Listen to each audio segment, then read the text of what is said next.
Maitreya.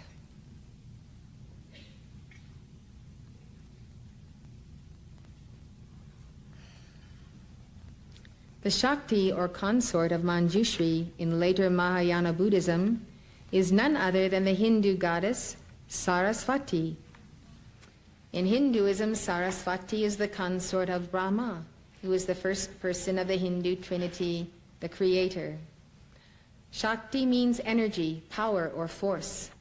The Shakti is the dynamic creative force that expresses the power of her masculine counterpart. The Shakti is the feminine principle of being that releases the potential of God from the plane of spirit to the plane of matter. As the Shakti of Brahma, Sarasvati is considered to be the source of creation by the word. Her name means literally flowing one, denoting that she is the active power of Brahma. Sarasvati is revered as the goddess of wisdom, learning, fluency, eloquence, rhetoric, scholarship, and music. She is patroness of the arts and mother of poetry. Sarasvati is credited with inventing Sanskrit language and its alphabet. She is depicted as a graceful figure clad entirely in white.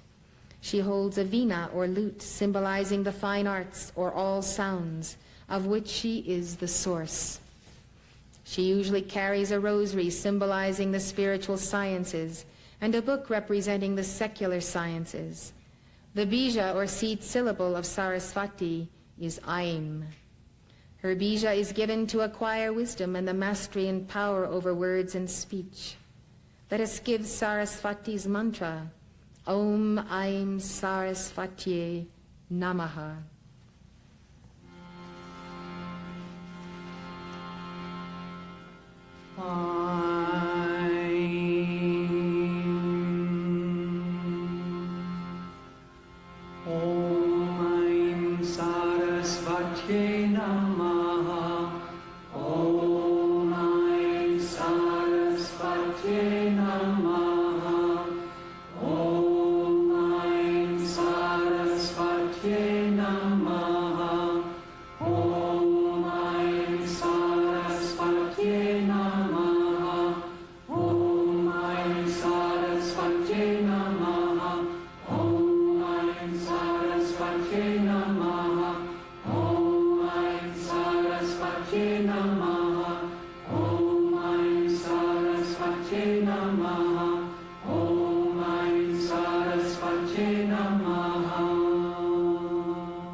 In Hinduism, Sanat Kumara, in his manifestation as Kartikeya, slays ignorance. Our own beloved Sanat Kumara is revered in Hinduism as one of the 4 or 7 sons of Brahma. Sanat Kumara is said to be the oldest of the progenitors of mankind.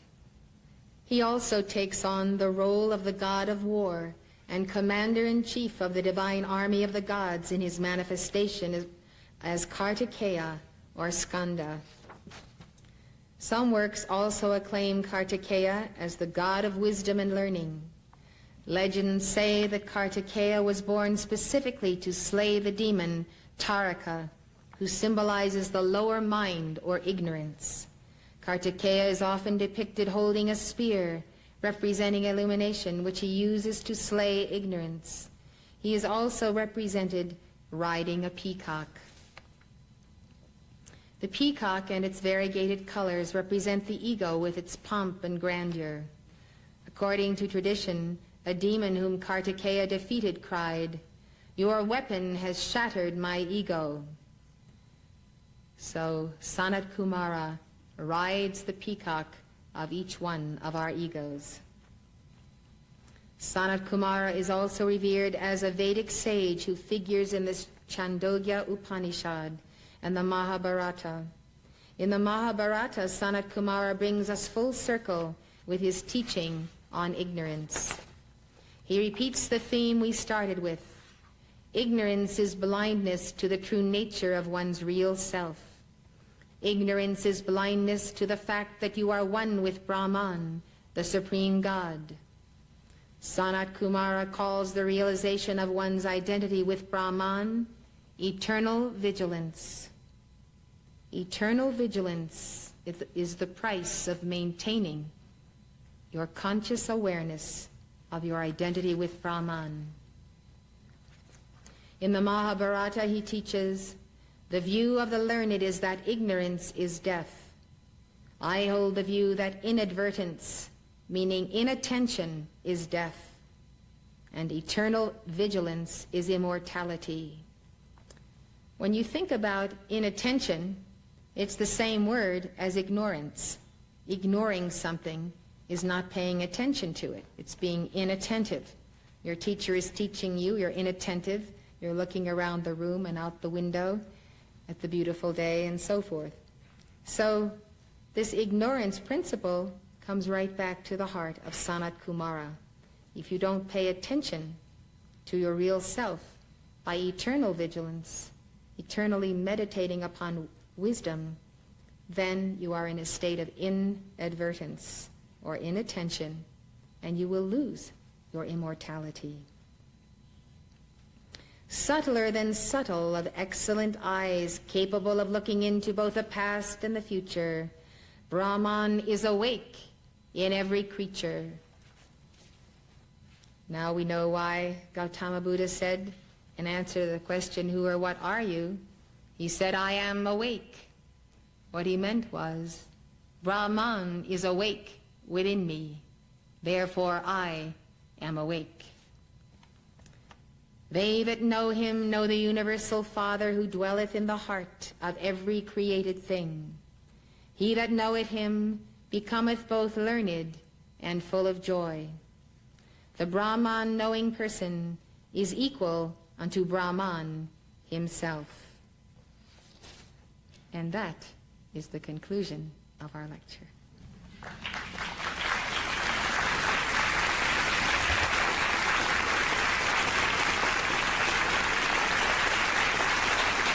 Thank you, everyone.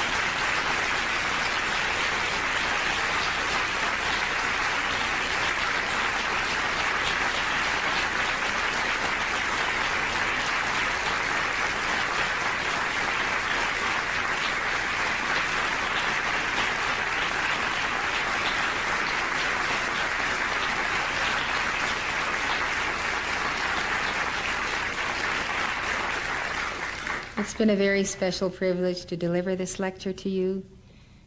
It makes my heart feel that I can give this to every Chela in the world who is tied to the Ascended Masters, and that you can study it and truly escape the poison of ignorance. I'm very grateful that you are so interested in the subject, which shows that a good percentage of you is truly awake.